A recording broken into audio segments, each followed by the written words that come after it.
within that we saw how the internal differences between different arguments were fundamentally based on this one, political versus social. Whether you should become free first and then deal with your social problems, or whether you should deal with the social problems before you can actually launch a political movement. And the central problem as far as that is concerned is the question of caste. How can you even have freedom in a caste-ridden society, right?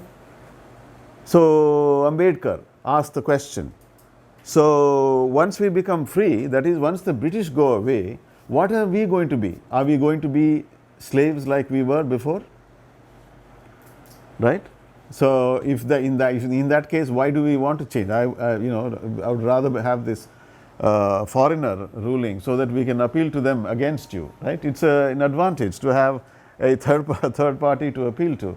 Otherwise, we just have you ruling us, the upper caste ruling, the lower caste serving and continuing forever, right? It's a peculiar condition. And so the caste question becomes one of the most central problems of, which divides the national movement, the freedom movement, right? The other question which is equally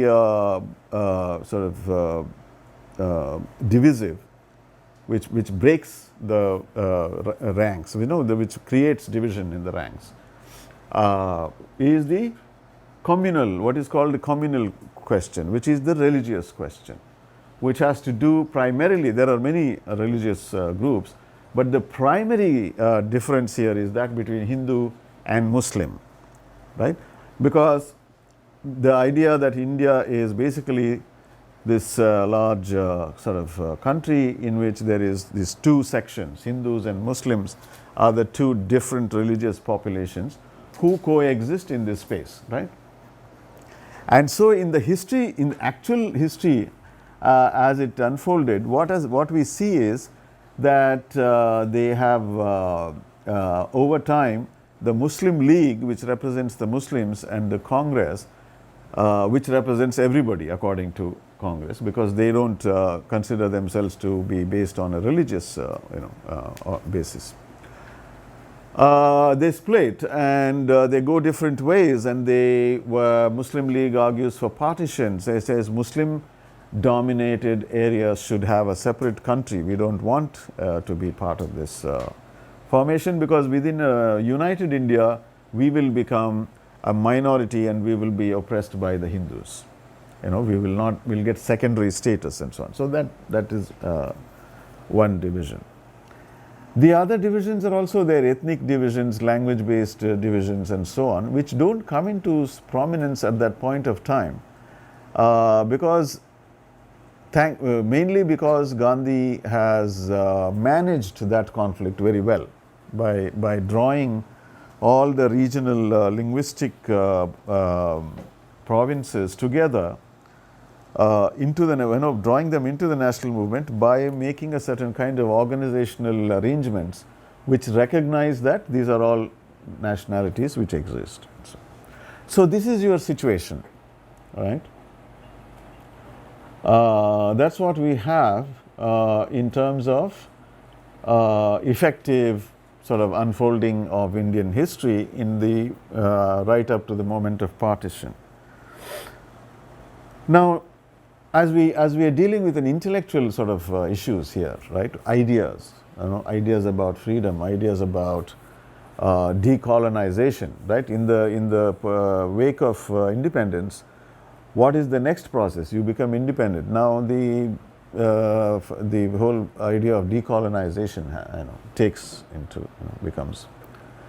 Now at this point, Nehru, who is the prime minister, the first prime minister of free India, he has a particular model of a free country that India, he thinks India should be. What is that?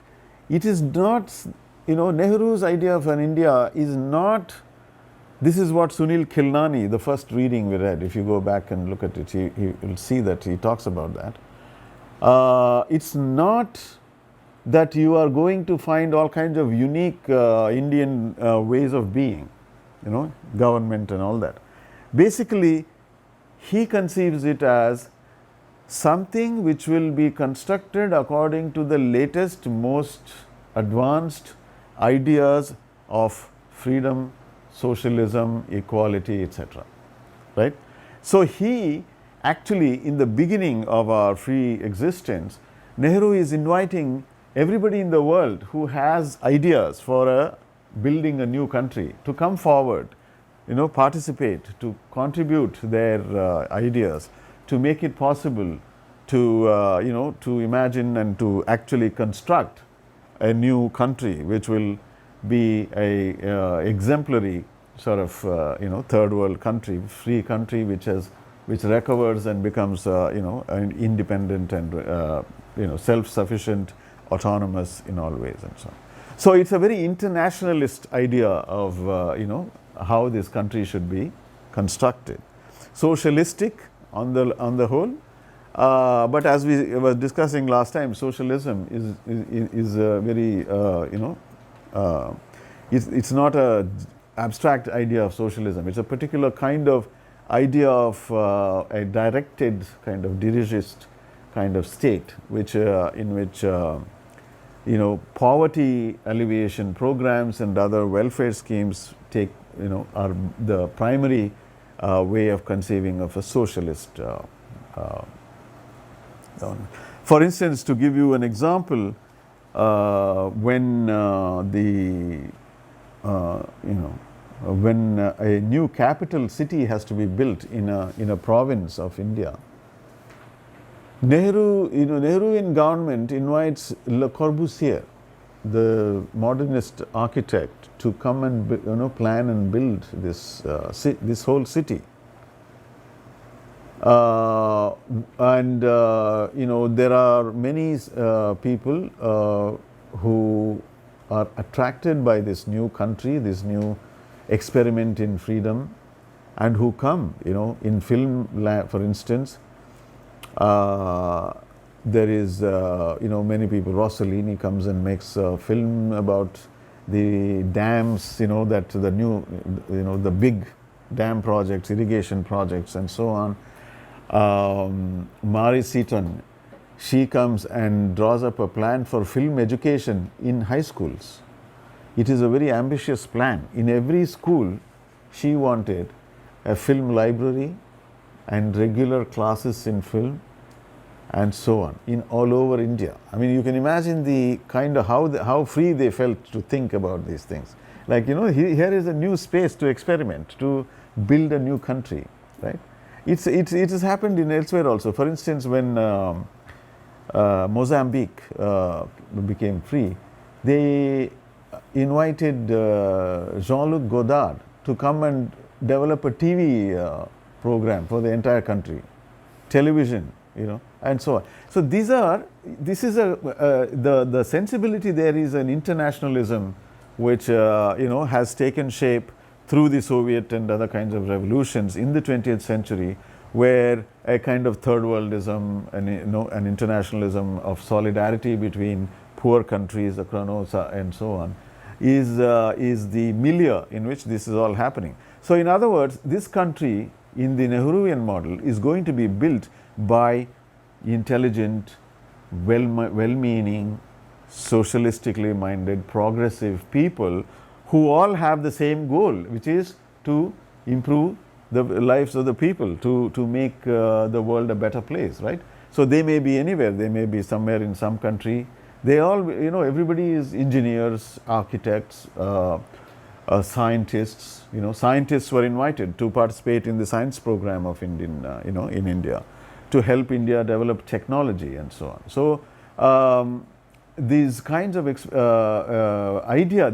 idea of, if you like, and essentially people who with special expertise to contribute that expertise to make things happen, to improve the lives of people. So in other words, in India, the state was divided into that section which was going to provide the ideas, provide the management, provide the administration, and run family planning programs, hunger, poverty alleviation programs, health programs, and infrastructure development programs, machinery production elements, research institutions which will provide inputs from, research inputs into all kinds of issues, market related issues, welfare related issues, and so on, and mediate between the state and the people,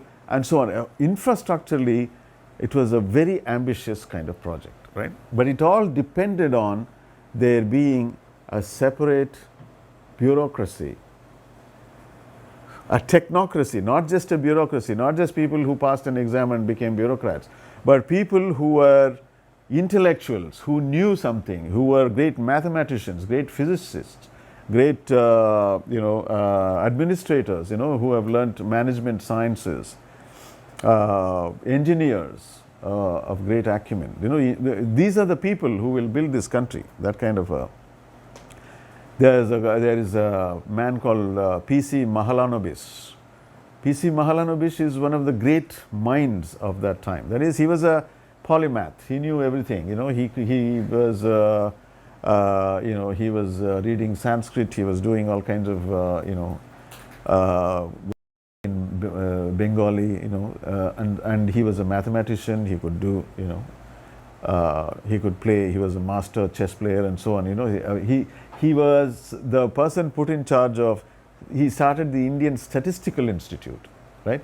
Statistical Institute is a place which develops, the state needs statistics, right? That's that whole infrastructure. It's a hugely important infrastructural knowledge.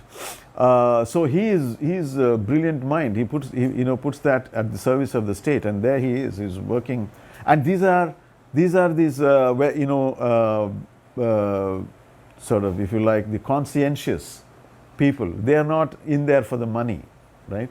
They are aware of the great task that is being put on their shoulders, and they are doing it because they think it should be done, and they have whatever they have should be given to the state and so on.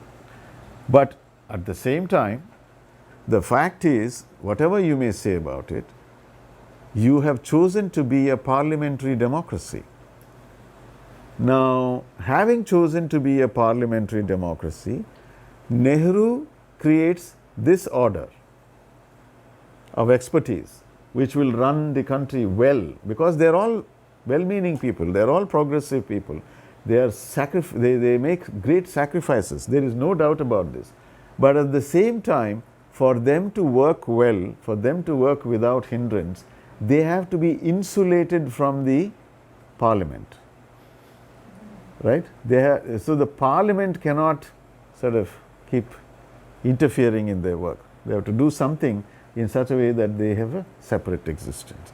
This is how the Nehruvian state manages things. It tries to, as far as possible, keep parliamentary debate restricted to topics which don't affect this program. So there is that kind of division. There's this duality which in a peculiar way replicates the system that the British had. The intentions are different, the goals are different, the thinking is different, everything is different. It's not a colonial situation, but structurally it in a strange way reproduces that division, right? It's so then the question is, is this, in other words, what they have done is they have put welfare ahead of freedom in the political sense. That is, can a free people participating freely in their political existence, deciding their own fate in the fullest possible sense of the term, and deciding upon what is to be done. But there are too many differences. They are all fighting like cats and dogs. They don't have any discipline. They sit in parliament and behave like if they're arguing on the street, and they will not listen to they'll just stick to their own narrow interests. They come from some corner of the country, right? They will say this, we want this and we are fighting for this and this is our interest, our people want this.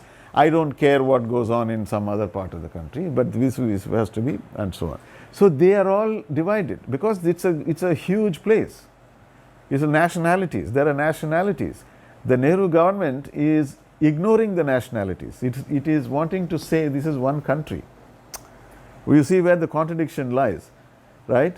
If the decisions were to be restricted to the nationalities, then they would not have a chance to say that. Within a Tamil speaking area, a Tamil person cannot say my region is more important than another region. But in the India, where the Tamil speaker can easily say my interests are more important to me than the interests of the Rajasthan or Calcutta, Bengal or some other place, right? So this is what's happening, and so it is true that you can't do all this developmental work if Parliament has a say, because it becomes chaotic. But if you don't involve Parliament, then you are regressing to a kind of political structure which is not very democratic in nature. This is the paradox, right? So in other words, when Ranajit Guha says toward the end of this essay that this dominance without hegemony is not just a colonial problem, right, but also on page 97,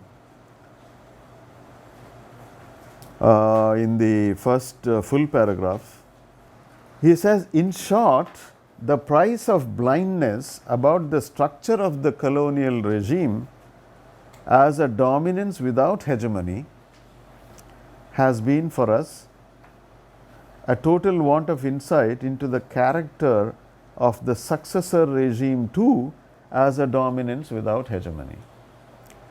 Basically, he is saying free India is also dominance without hegemony, just like the colonial state. But we are not aware of it because we have not studied, we have not looked deeply enough into the nature of the colonial state. And that is why he is calling for a self-criticism, right? This whole essay is devoted to an appeal to Indian historians to reflect on their own practice and to criticize their own practices so far. So, what is dominance without hegemony, right? Ranajit Guha is well known as the founder of the intellectual, the scholarly project which is called Subaltern Studies.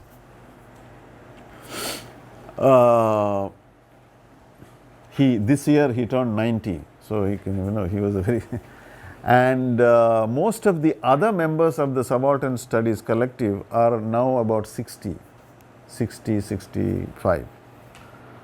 So you can imagine it's a very big gap. He was somebody who had a very unusual career. He was studying somewhere in England, then he went to Australia. So he was not, apart from his student days, young days, he was not very much here. He was here in India during the Maoist period, after which of course he is not to be, he was been wandering around in different places.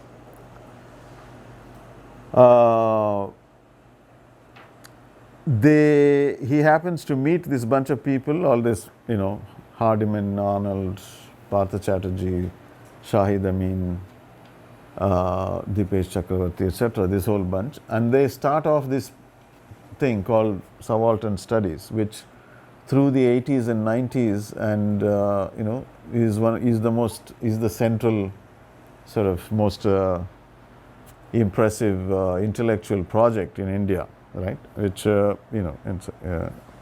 it sort of fizzled out now. It no longer has that, but it was in its time a very important thing. Now, he was so in the first volume of Subaltern Studies, you will see his introduction, which is like a manifesto for historians and other sociologists of South Asia, right? What he is suggesting there is, I think we have gone over it before, but to say it again, that historians have not paid attention to the specific character of this place, and it's have not studied, have not written about it with freedom, if you like, right? In the sense that they have been either they have used these lenses which are likely to distort the reality, and the two lenses that he is foregrounding as distorting lenses, three lenses are distorting, is the colonial lens, which is used by the Cambridge historians. They are the biggest example of people who continue to justify colonialism in one way or another, right? And then the lens of nationalism, that is all the, like Gandhi, Nehru. How did India become free? There were all these great people called Gandhi and Nehru and Ambedkar and Vallabhbhai Patel and Sardar Patel and so on, and they fought and got us freedom. So we should sing their praises and be grateful to them. That's the national history.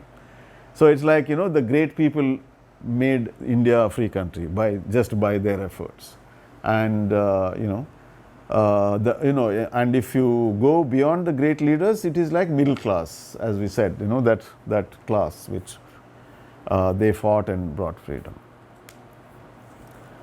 The third is the Marxist lens, which is also distorting in this.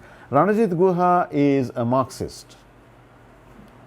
He is unambiguously a Marxist, but he nevertheless says the Marxist lens is a distorting lens because it simply employs the class analysis in India without paying attention to the particularity of this place and the way it came into the modern, right? As we said earlier, how do you become part of the modern quest for freedom, the new revolutionary spirit which was inaugurated in the 18th century in Europe and keeps expanding? How do you get into it? Unfortunately, India became part of it through the instrumental, the mediation of agency of colonialism. Now, having said that, you have to account for the peculiarities, the distortions, the anomalies that the colonial state creates. If you don't account for it and you simply say Marxism applies here as it does in somewhere else, you are distorting it, right? That's the third thing. So these were the things he laid out, but in that article, in the manifesto, in the first introduction to the first volume of Subaltern Studies, the task of the historian is by and large, what does he say? He says, these are not the only people. The bourgeoisie is not the only class which won freedom for India. There are many other people. There are many people whose voices have not been heard, who also fought for freedom. So, for instance, the tribal rebellions, various tribal revolts here and there, different kinds of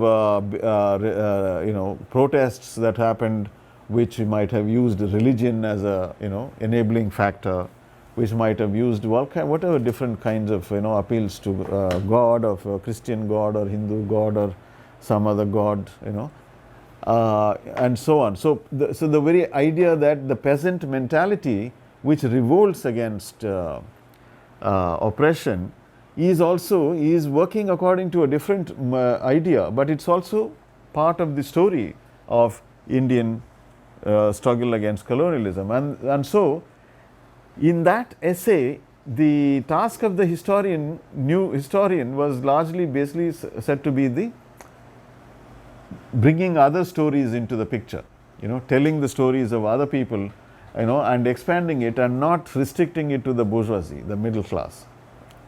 In this essay, he goes further.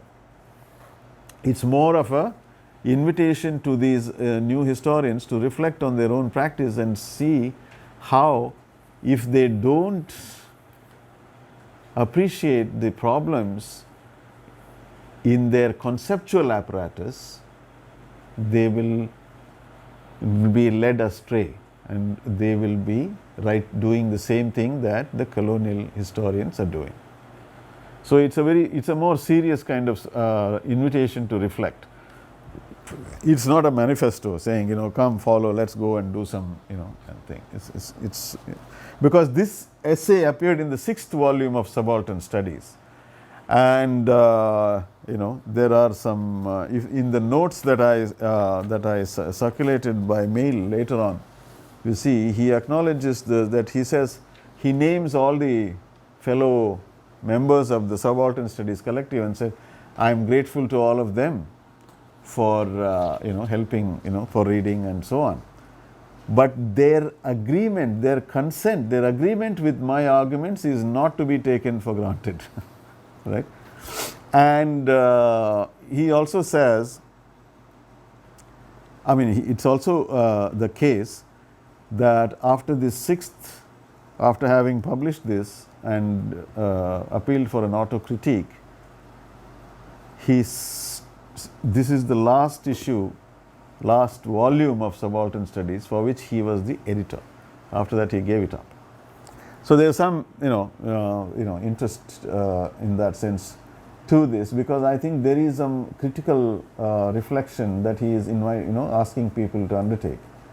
So in some ways, he is saying that something is wrong with the way we are practicing history. But the idea is that first you have to understand the colonial state as historians. And so this essay basically consists of two major components. One is, in the heart of it, there is a new theory of dominance and subordination, right? A new theory of power is proposed. And along with the theory of power, what he does is he reviews and critiques the entire history of historiography of India. That is, the historiography of India, which is, there is one Indian historian from ancient times, which he takes, which is Kalhana's Rajatarangini, which is from 10th or 11th century. But otherwise, basically, he is reviewing the history of history writing by the British from the beginning of colonialism, or even before the proper beginning of the colonialism, to the modern times, to the post-independence, to the current times. That is, the Cambridge historians who are writing in the 70s, 80s, Anil Seal, Christopher Bailey, David Washbrook and others, whom he puts together as this group of Cambridge historians. So he is looking at their work. So in other words, about say 2 centuries of writing, 2 centuries of history writing, largely by the British but also by Indians, right? Indian historiography also comes into the picture. So this is the scope of this essay, right?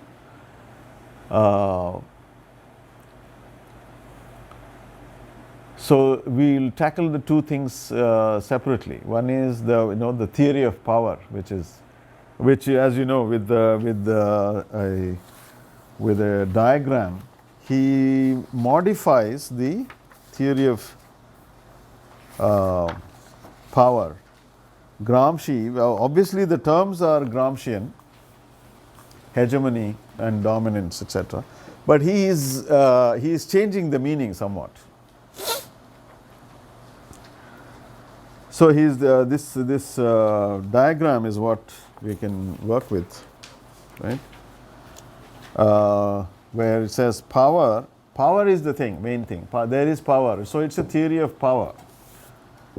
So, by analyzing power into its component parts, he is providing us with a model of how power works, which includes logical and contingent factors. Logical and contingent factors means, logical factor is that which is true for all situations without irrespective of time and place. And the first proposition is logical, that is, power is it can be broken up into a relation of domination and subordination. That is logical. In the sense, it's where there is power, there are these two elements, dominance and subordination. That means there are rulers and the ruled, the powerful and the powerless, the ones who rule and the ones who are ruled, and the ones who are governed, whatever, right? But as you move up into the rest of the stages of this analysis, they become historicized. That is, so you take dominance and subordination. Dominance in its turn is divided into the two factors which actually constitute Gramsci's definition of hegemony, right? That is, dominance is broken up into coercion and persuasion.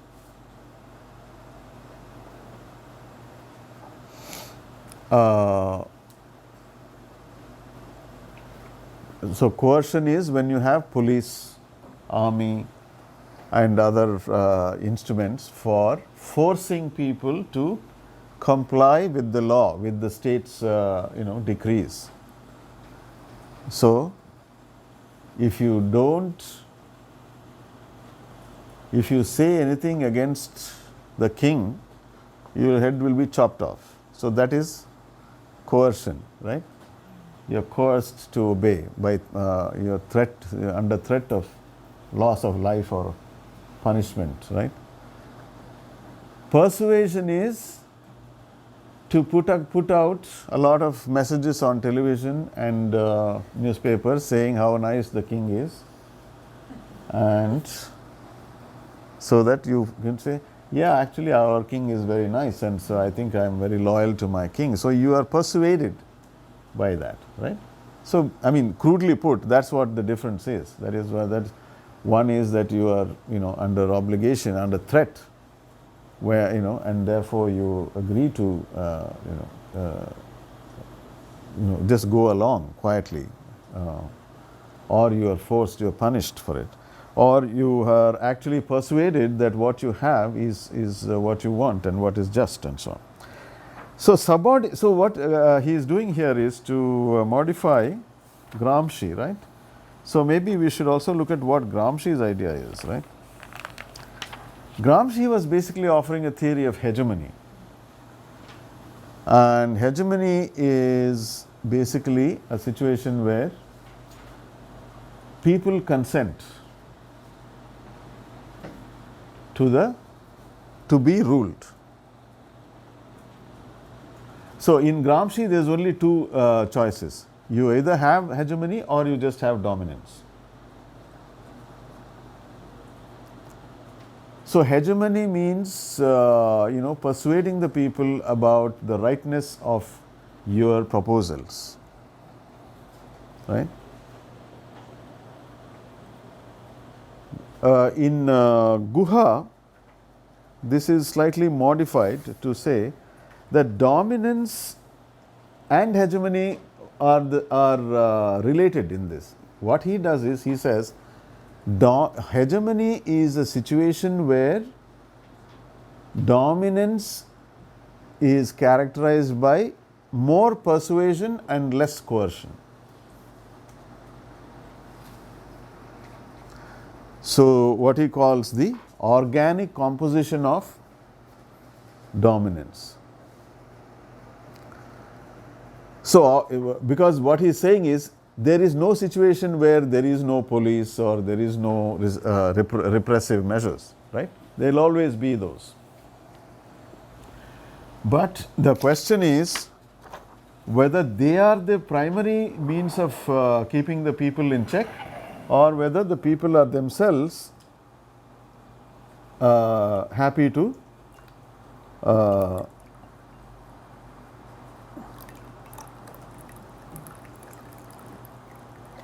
so whether persuasion is more or not. So, if the persuasion factor is more prominent, then it is hegemony. But if the coercion is more, then it is dominance. So, the colonial state, the British state in India, Ranajit Guha's argument is that the British state in India did not achieve hegemony, right?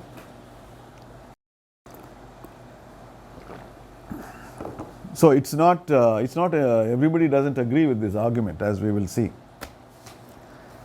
So, according to him, the British state did not achieve hegemony in India. It remained a dominant state because it was using the police, using the army to suppress its population, to keep them in check, to punish them for dissent. Censorship was very harsh. If you put up a play in which you made a reference to the Queen Victoria, you could be taken to put in jail. Or you could be coerced, in the sense you could be prevented from undertaking certain activities which because they are detrimental to the interests of the British interests. So, for instance, if an Indian starts an enterprise, business enterprise, the state can come down and say, no, you can't have, because the British have already have industry in that field, and they don't want more competition from the natives.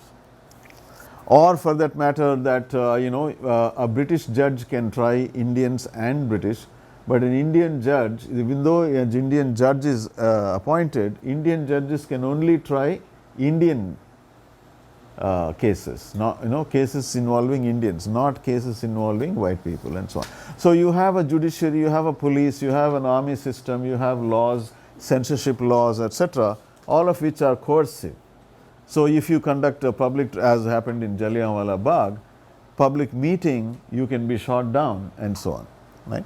So, there is overwhelming evidence, in this to show that the colonial state was not a hegemonic state.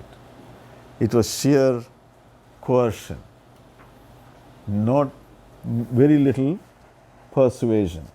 I mean, there is a little persuasion, but it's restricted, as we will see, right?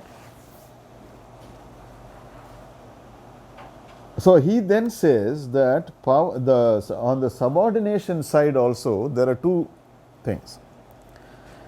That is, one is collaboration and one is resistance. So, those who are subordinate in a dominance and subordination, they can respond to power in two ways. If you are dominated, you can collaborate or you can resist. It's a simple equation, right? So, collaboration takes particular forms and resistance takes particular forms. Now, he goes one more step which is not reflected in the diagram. This one more step is, he says, in India you had two different idioms for each of these things, right? Because there is a British idiom and there is already India, old country, it's developed its own idioms for all of these things, right? So, punishment, if you take coercion, there is a British type of coercion and there is an Indian type of coercion. So, in colonial state, these two are operating together. That's what is, So, you have to understand the uniqueness of the colonial state by appreciating the dual operation of two idioms of coercion, two idioms of persuasion, two idioms of collaboration, and two idioms of resistance. So it's a, now what is he doing? He is providing to the historians to whom this is addressed a theory of the colonial state such as they never had. They never worked, they never thought that the colonial state needed to be theorized separately. What is the colonial state? Right? Because they thought, what was their thinking? Their thinking was modern. Their thinking of it as modernity. Pre-modern and modern. But if it is modern, then how do you explain these paradoxes? There are these innumerable paradoxes, right?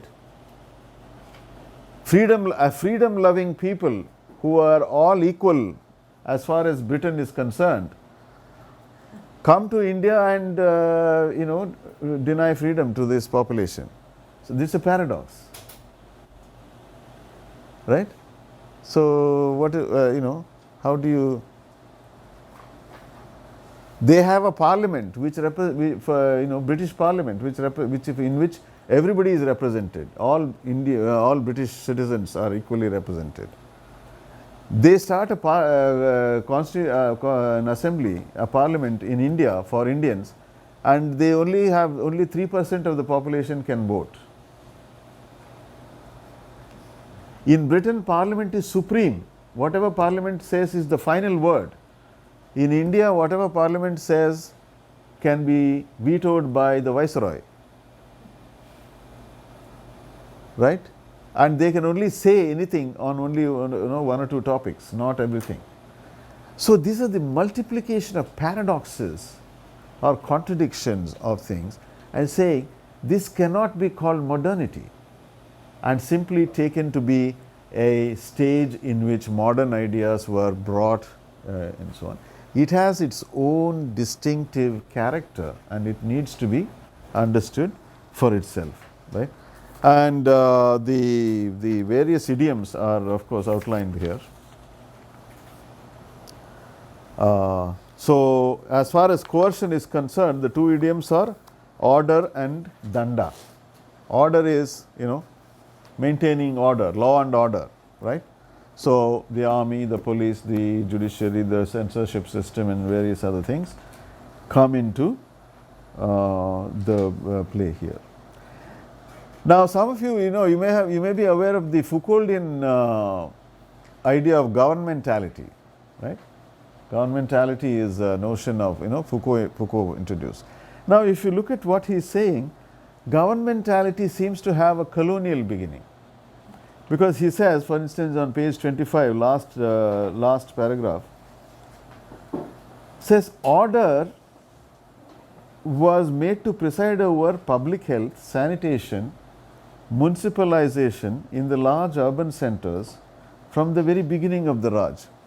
That is, in Britain at this time, order, that is coercive measures, are used in certain areas, to prevent crime, and to quell a riot, to control a mob, etc. There are areas. Other areas are governed by consensual laws.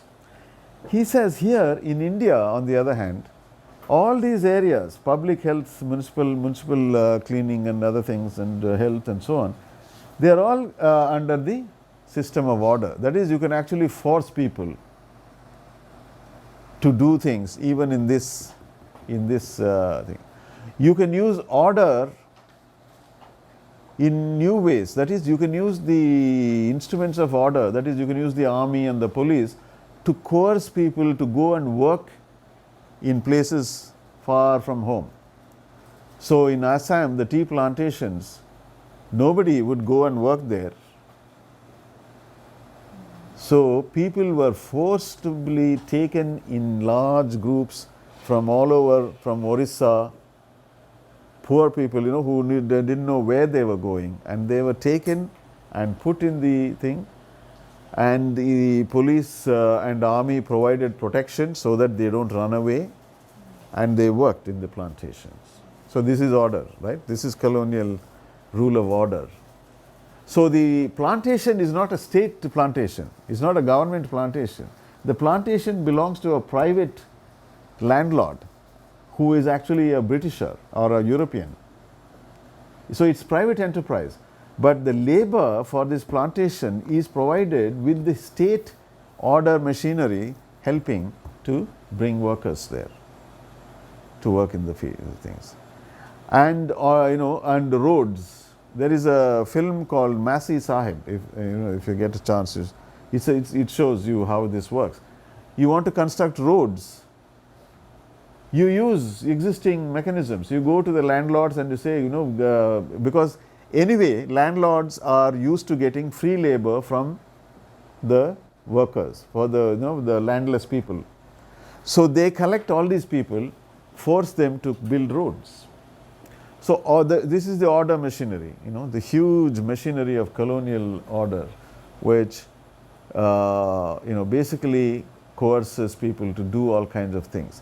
So it's very restricted. See, in Britain, in a free country, the mechanisms of order are employed only to deal with deviations from the norm, deviations from normalcy. In the colonial state, order is used to create for everything. There is no difference between this is normal and then the police will come only if there is abnormal situation. All normal situations involve order. Road construction, private enterprise needs labor, the machinery of order comes in, right? But it doesn't work by itself, because what works along with it is the Indian idiom of danda, which is nowadays the meaning of the word danda is punishment, but it's much more, as he describes it. Danda is more than punishment, right? It's a kind of, Jan Gonda, the Dutch scholar, described it as an ensemble of, I'm on page 29, an ensemble of power, authority and punishment.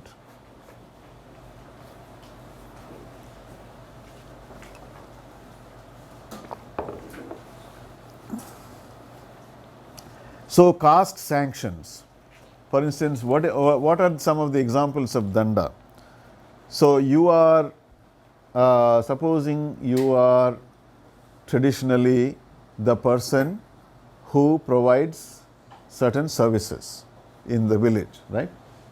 So for instance, you wash the clothes of the village.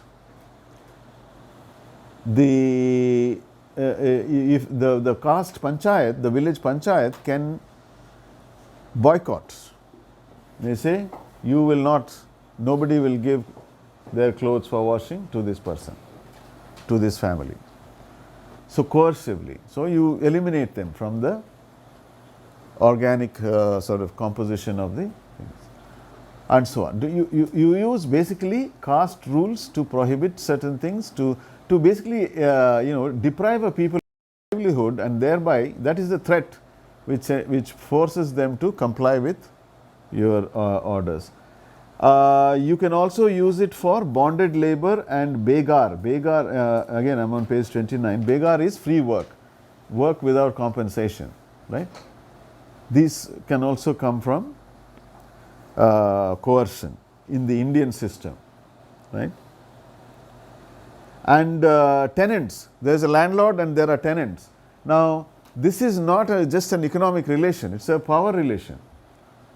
If the tenant has, you have all kinds of relations. In some very extreme instances, you have even sexual rights of the landlord over the tenant's family, the women in the tenant's family and so on, right? Tenants or the agricultural laborers and so on. But even otherwise, you have all kinds of intrusive powers for the landlord in the lives of the tenants. Different types of, different grades of such rights prevail. And they can basically, if there is the landlord himself is the judge. If there is a tenant's dispute, he will say, and so on. So the Indian system of danda consists of all of these kinds of coercive instruments, right? The Manu Shastra is then given as now. What about the other side? This is order, but that is coercion. But the other part of domination is persuasion, right? So persuasion happens through the British mechanism of persuasion, according to him, is improvement. That is improving the lives of people. Of course, you could he gives these examples of official patronage. It is what I think in cultural studies we might call ideology, right? Ideological discourses, propaganda, and so on, which constitute the persuasion. By improvement, he is saying, I think in the 19th century, the discourse of improvement was very powerful. Like Samuel Smiles and other proponents of this kind of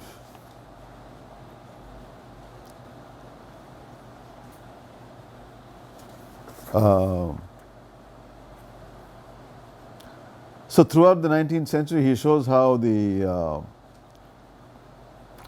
improvement discourse operated. Christian missionary efforts at ameliorating the conditions of lower caste, and then preserving the heritage of ancient and medieval Indian culture. These are all things that Indians would never think of doing at this stage. They were not aware of the need to preserve. As we know, many of the ancient monuments which have become heritage sites were left abandoned, right? Like Angkor Wat was in a thick jungle, and somebody went and chopped off the jungle and saw that there was this great temple there, and then it became now it's a World Heritage Site. And similarly in India also there are many such things.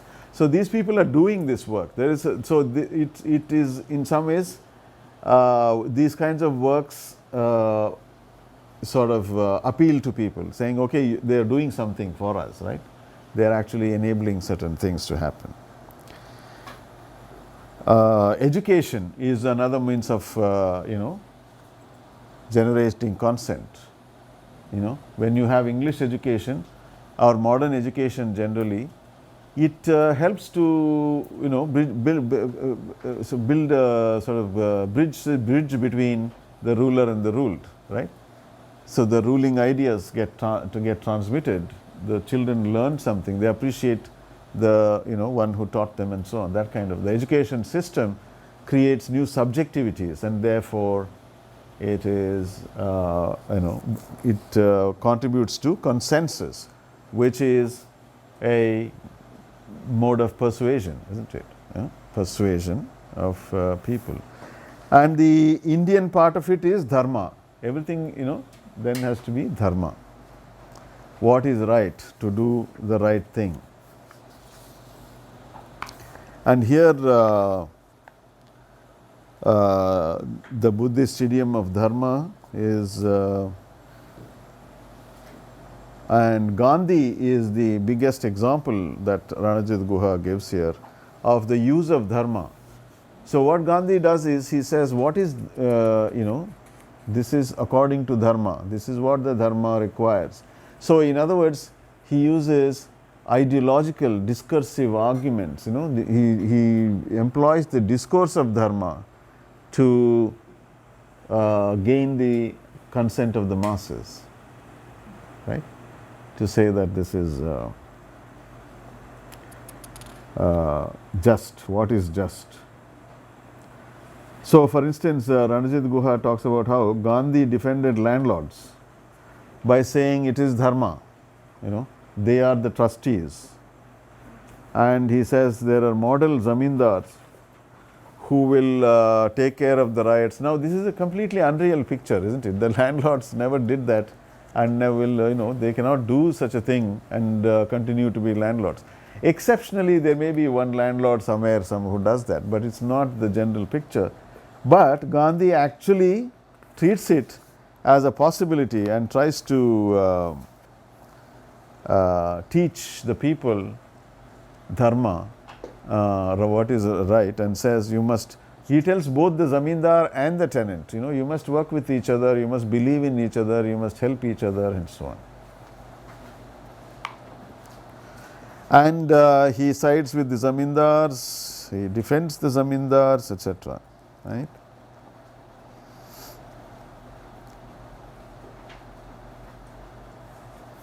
Right.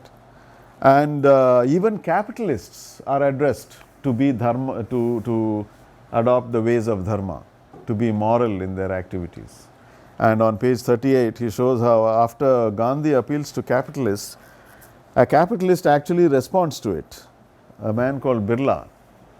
Birlas are one of the biggest business families in India even today. And they actually patronized the national movement. They funded the national movement, one of the funders. I mean, they're not the only ones. And, Gandhi had a special relation with the Birla family. So, the ideology of dharma is being used extensively in the national movement to create, if not the, obviously not the reality, but the illusion of possibility of a dharmic relation, state, where power is masked by these ideas of mutual respect and dependency of tenants and zamindars, where the power relation between zamindar and tenant, landlord and tenant, is given this whole dharmic gloss as something harmless, as something organic, as something natural, as something just, and so on. And how Gandhi then is one of the primary elaborators of this theory. Right? The other part of it is subordination, and in subordination you have the idioms of obedience and bhakti. Obedience, of course, Samuel Smiles is the big example. Samuel Smiles used to be very popular even in my youth. In our schools, we used to have some Samuel Smiles, self-help. He would have little poems, little stories, little homilies, with which he would say, about all these little, how you must help yourself, how much you'll help the other, and all these kinds of things. So Samuel Smiles, whose book Duty is cited here. So this whole idea that you must not only demand rights, but you must be aware of your duties, and you should be willing to make sacrifices and to obey and to conform and be part of an organic society, and not because demanding rights tends to isolate you, make you an individualist, right? Saying I want my rights or something. So to give up, or to alongside with rights, to assume duties, is to reintegrate yourself into society, right? So for instance, for Samuel Smiles, all kinds of everything that all protest is a sign of a failure to do your duty, so the suffragette movement he describes as the outcries of women who protest against their womanhood and wildly strain to throw off their most lovable characteristics, and who want power, political power, and the desire to be enfranchised. Even though St. Paul gave the palm to the women who were stayers and workers at home, and so on. So, this discourse of obedience is specially addressed to women, to workers, and all those who are in the position where the right thing for them to do is to obey those who are their superiors, the most powerful people, right. So, this idea of a guardianship, power is a relation of guardians, like it's, so the model is parent and child. So, power is coded as a kind of familial relation, right. And Samuel Smiles then goes on to say, in Britain, unfortunately, this obedience is being given up. Everybody is demanding rights and not obeying. But fortunately, in India, they are obeying. The guardianship principle is being used, and so on. And as for obedience and its Indian side, which is bhakti, the idiom of bhakti. Bhakti is devotion. It's a religious concept, of devotion to God, but it also has a social meaning, right.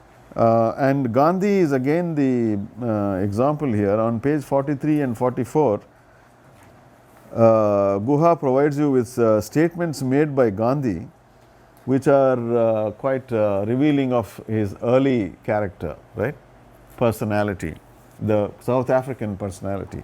Because this situation is the Boer War, where the British are fighting the Afrikaans. Gandhi, as a leading figure of among the South Asians in South Africa, offers to the British to serve and to provide free of cost an ambulance service. He says, we are not able to fight in the war, but we will provide some services because we want to show our loyalty to the Queen in this time of crisis. So, and when the English, British win the war, the Indians vied with the Europeans in their patriotic zeal to celebrate the occasion, and so on. Right? There's a great show of extreme and unquestioning loyalty. But Guha also points out that how he says, as in the quotation on page 43, he says, the last para, some local English speaking Indians met together, that is in South Africa, met together a few days ago and decided that because they were British subjects and as such demanded rights, they ought to forget their domestic differences and, irrespective of their opinion on the justice of the war, render some service, no matter how humble, on the battlefield during the crisis, even if it were to act as bearers of the wounded. They have offered their services without pay unconditionally to the government. So, Guha points to this one phrase, as such demanded rights. That is, he points out that he is offering all this, saying, we are also demanding rights. That is, in other words, he is expressing a note of dissent there. That we have not got rights, but we are demanders of rights. And in that position, we will now show our loyalty by these means. Right?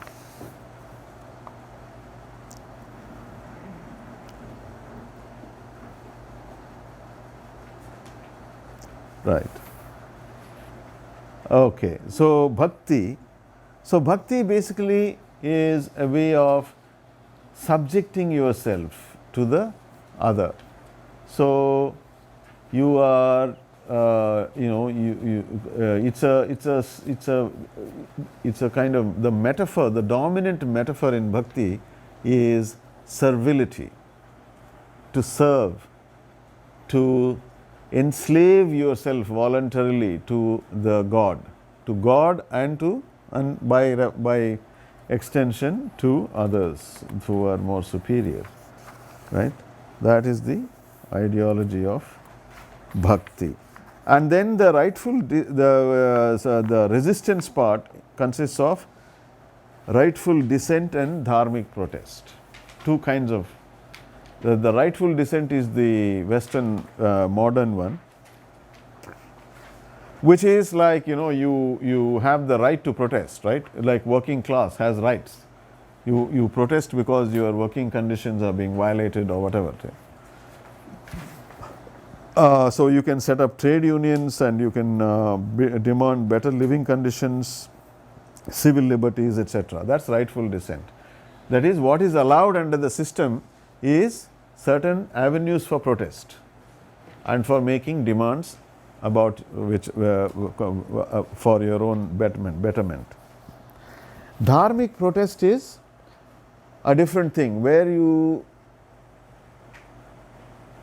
sit in a dharna, you refuse to work and all those things, but not because you are demanding rights, but because you are saying that the master is behaving against the dictates of dharma.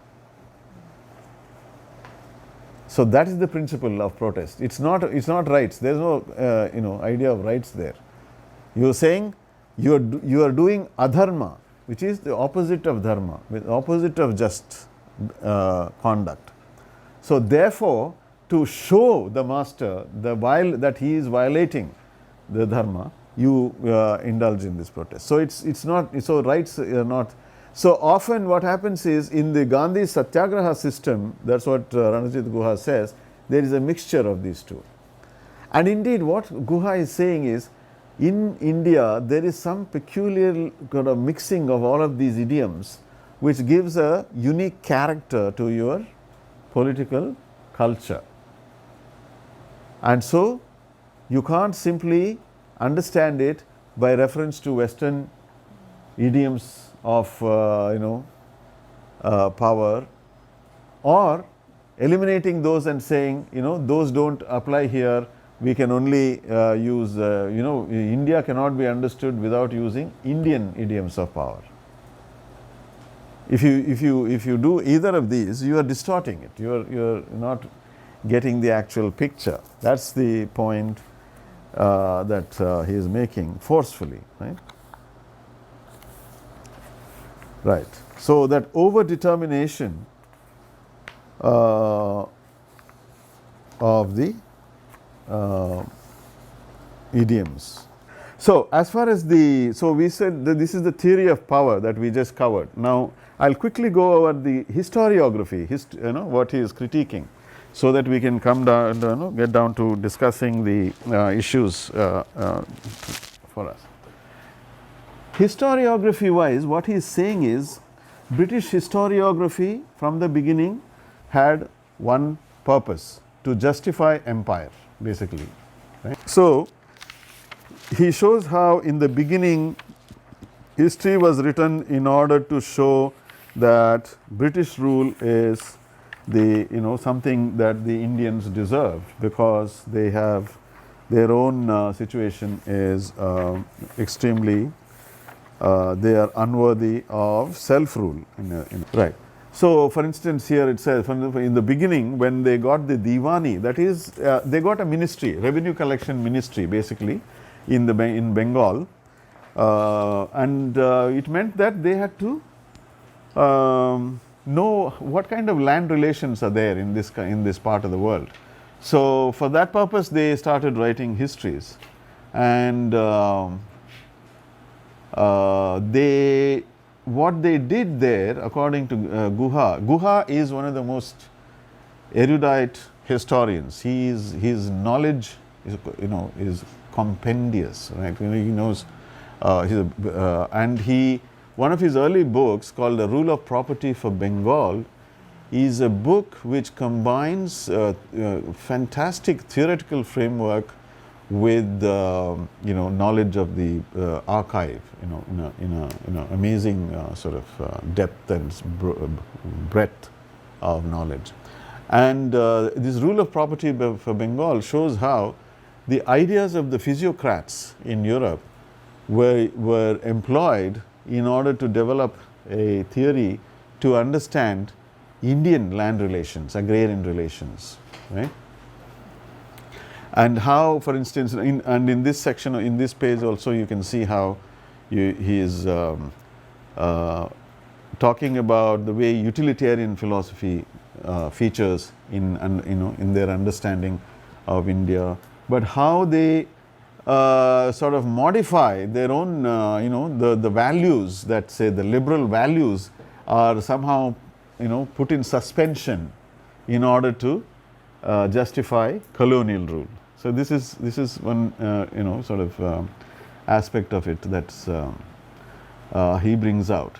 So the rule of property. By rule of property, what he means is British basically, for them, the primary object of rule was not like, we are ruling so many people, and the people are of this type. They are, there is a class division, caste division, whatever it is, and therefore we must think about the social question. No, that's not how the British thought of it. They thought of it as, what is the property relation? So the property was the focus of their theories of governance. So they were going to structure the administration in such a way that it conducive to property questions, to resolving the property questions, establishing property relations, settling them on a permanent basis, and getting the revenue. So the zamindars were given permanent settlement. They said they are natural landlords. The Indian landlords, they said, is natural. That is, so they said, whoever is now the landlord, they will remain landlords forever. Permanent settlement. That was the name of this agreement, the arrangement that was introduced. So what they will do is they will collect revenues from the tenants, the agricultural, the actual farmers, and they will share the revenues with the. So they keep some, they give you some. So you are happy, they are happy, the whole thing is there. So you can see how the system they introduced has nothing to do with the people as such. It has to do with property, right?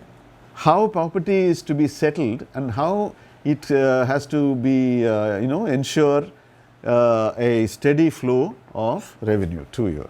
And all the bureaucratic arrangements, all the police arrangements, all the repressive apparatus, everything is oriented to this task. That is what is the Guha's characterization. So it's not, you're not ruling the people. You're not ruling an entire conception of a society. It's not a rule of society. It's a rule of property, right?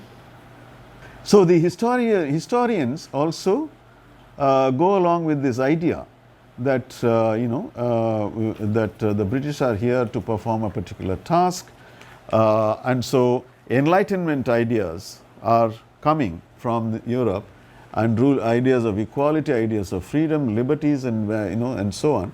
So the James Mill, he is a historian of India. He never came to India, but he wrote the history of British India, which was considered for a long time, the authoritative document. And he is even called the first historian of India, because they said the Indians anyway never wrote history. So he wrote the history, so therefore he is first. Ranajit Guha does two things. One, he shows that there were Indian historians writing before.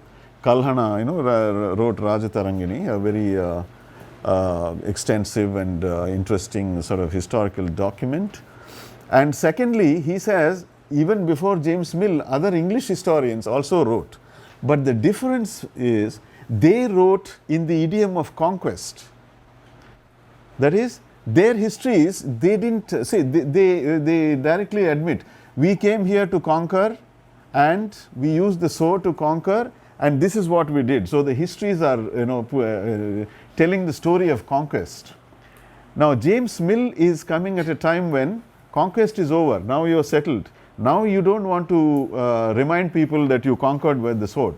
You want to tell them that we came here to do something historical destiny, to carry the white man's burden and to, to rule because it needed to be done, etc. So the history writing then undergoes a change, and James Mill, what he does is, and Ranajit Guha does a very interesting symptomatic reading, where he shows there are 2 chapters in this book which are a critique of Hinduism. Now it's a history of British India, right? So it means when did the British come, how did they do whatever they did, and so on. But in the middle of it, suddenly there is something which has no connection with the rest of the book, which is a devastating condemnation of everything that is Hindu.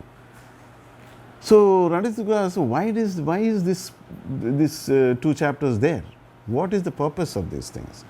So then he argues that the purpose of it is to say, first of all, to denounce any possibility of Indians having a problem with colonial rule, first of all, and then to separate the Hindu from the Muslim, and to say that Muslim rule was followed by British rule, and that is the continuity. He wants to establish continuity of British rule as a following upon Muslim rule. So in other words, Muslim rule already meant that Indians were being ruled by conquest, and therefore that kind of a justification for historians. You can see on this page, historians on both sides were blind to the obvious paradox. What is the paradox? The paragraphs above that give you that. The performance of the elite groups was at variance with their historic competence. What is historic competence? Basically, elite group, if the British are considered an elite group, what was their historical competence? They were at a historical juncture back at home where equality prevailed, liberty prevailed. That is their historical competence. But here they are doing something else. So democracy at home and autocracy in the colony. Intolerance of feudalism at home, tolerance of pre-capitalist values and institutions in Indian society. And what is the Indian bourgeoisie, the Indian elite? Indian elite failed to measure up to the heroism of the European bourgeoisie. It is happy to make an accommodation with imperialism and was never interested in the destruction of the colonial state. They wanted it to continue.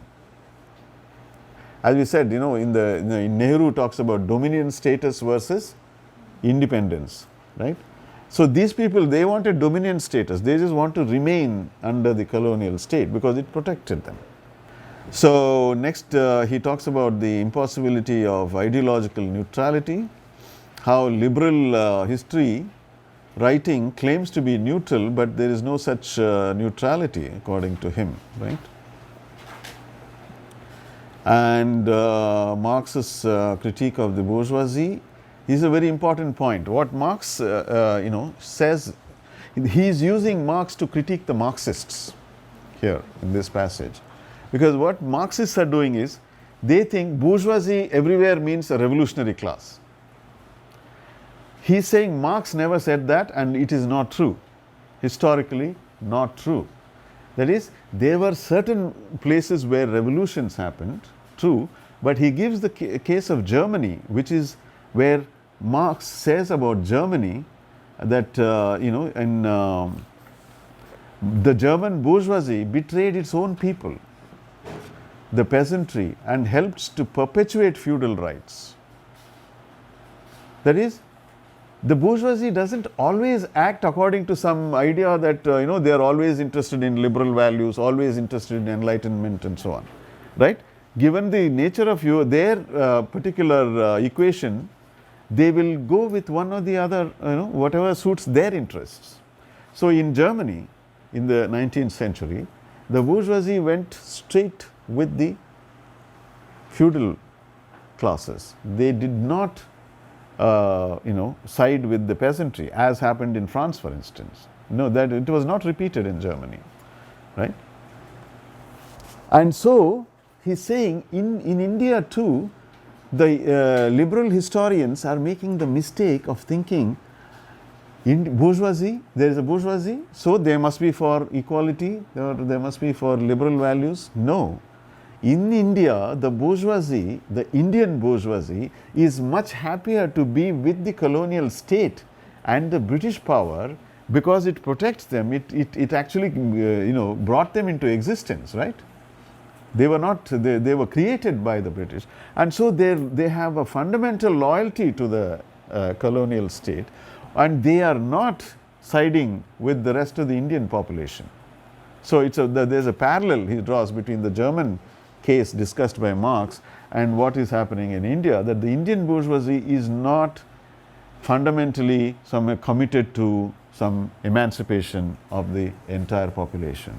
It has its own self-interest lies in siding with the colonial state, which is a serious misrepresentation of power relations of colonialism in historical discourse, to say that somehow bourgeoisie is interested in emancipation.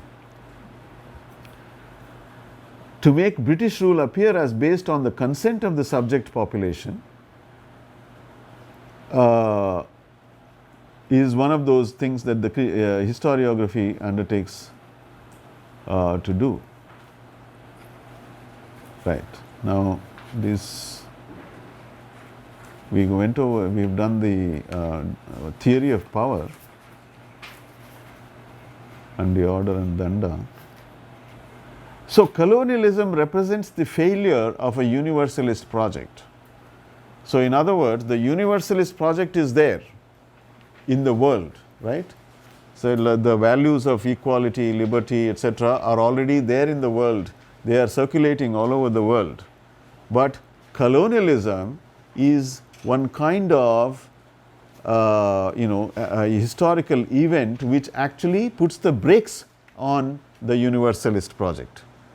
It actually diverts the universalist project away from the values that are associated with it, right?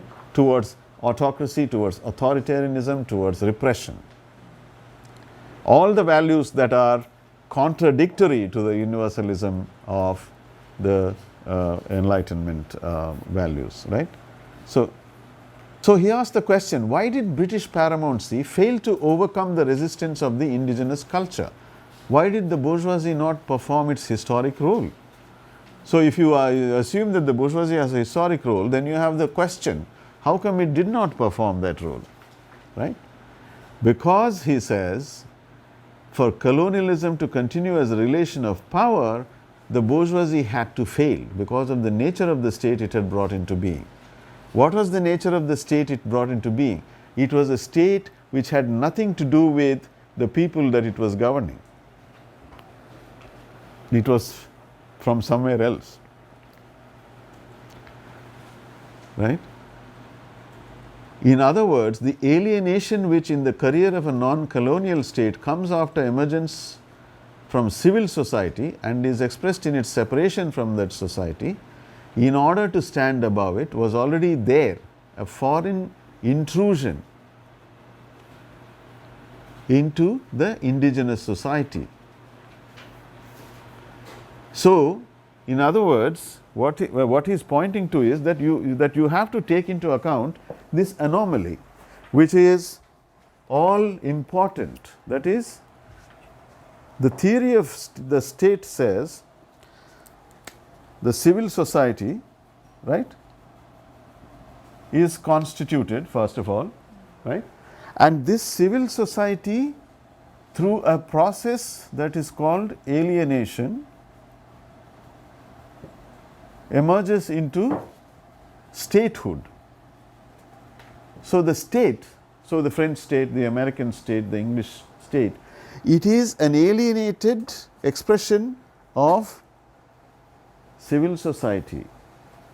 That means this it gives rise to this, right?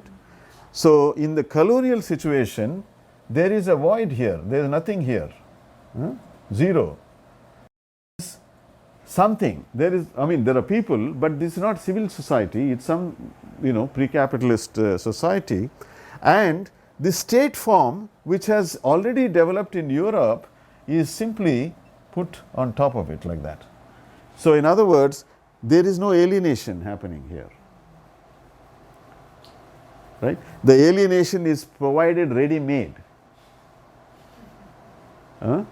There is, so that is he uses the word immediacy. This is not immediate in the sense, immediacy is lack of mediation. So there is no, see, this is mediated. See, this one, civil society is mediated into state form.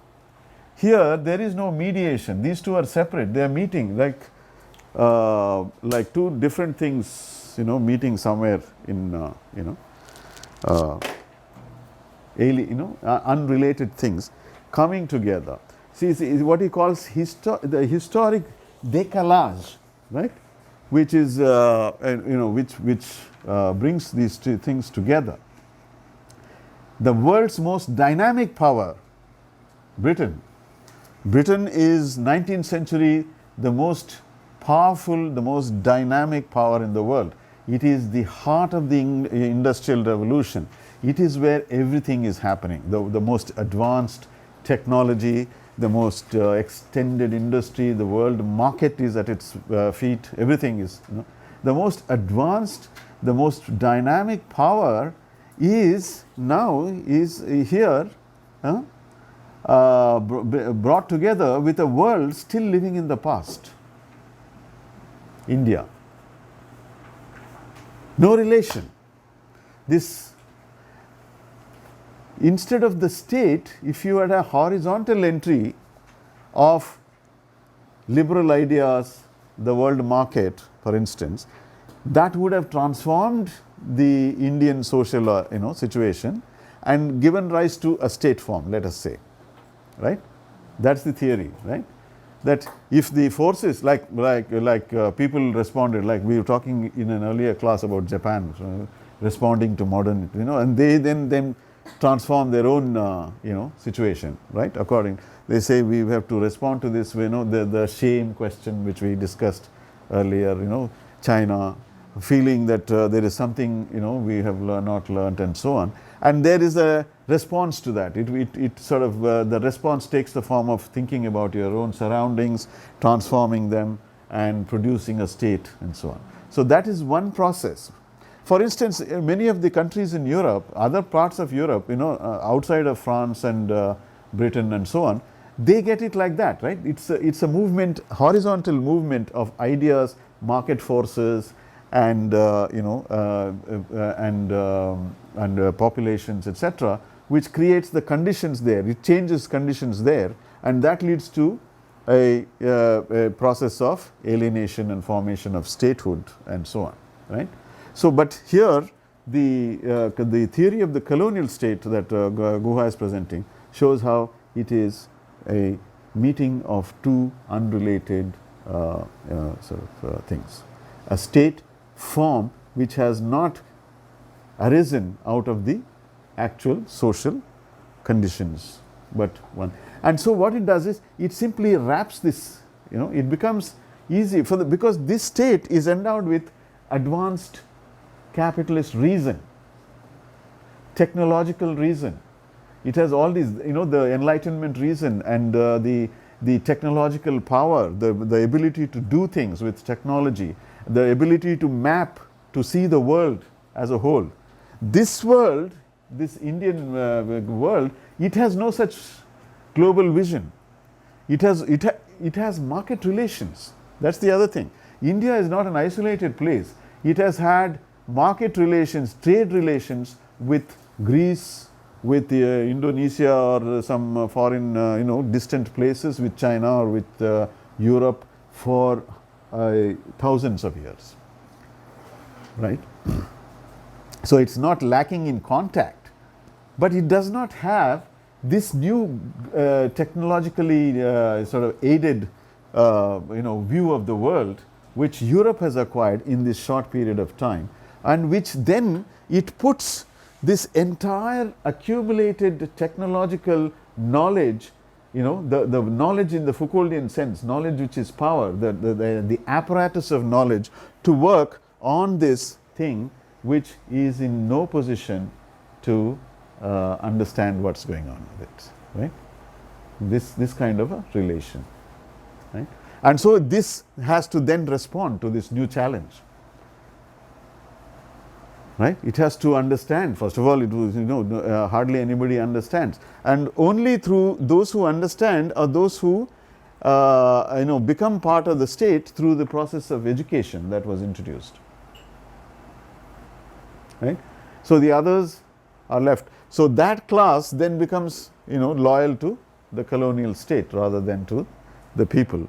So the formation of civil society itself is retarded, is actually sort of nipped in the bud, as it were. It does not come into existence. It comes into existence, but it has all these kinds of diversions, all these retarding sort of aspects, forces, and so on. So this.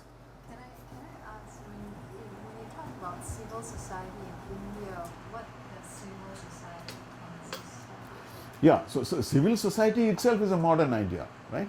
Civil society is like what Habermas calls the public sphere.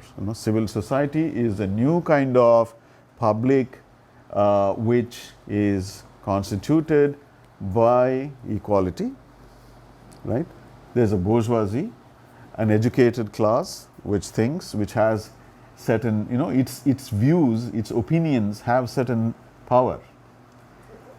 What you were saying was that there was no civil society existing in India before the British arrived. Yeah, I mean there was no civil society anywhere before the modern age, in that strict sense. Civil society is a modern idea. In Hegel, for instance, you get family, civil society, and state. Or the idea is that in the older system, what you have is family. There is no civil society. Why is civil society something new? It's because the older societies, you had the family, and the families, the larger entity that the family related to is either caste, clan, something, religion. You had your religious identity, right, as a family, right? Or you had a clan identity or a caste identity, and you had power, political power, right? Monarchy or whatever, right? So much of the legal and punishment authority, policing and other authority was in the family itself. So for instance, if if the zamindar, this is the landlord, right? And then there is a tenants. Lot of tenants are there, right? So you have this thing where there is a landlord and tenants. The justice system for the tenants is the landlords. You don't go to the king of France to seek justice. You go to the landlord dispenses justice, right? So that's it. The landlords constitute the aristocracy, right? And they have a relation with the church, right? So in this system, there is no such thing as civil society.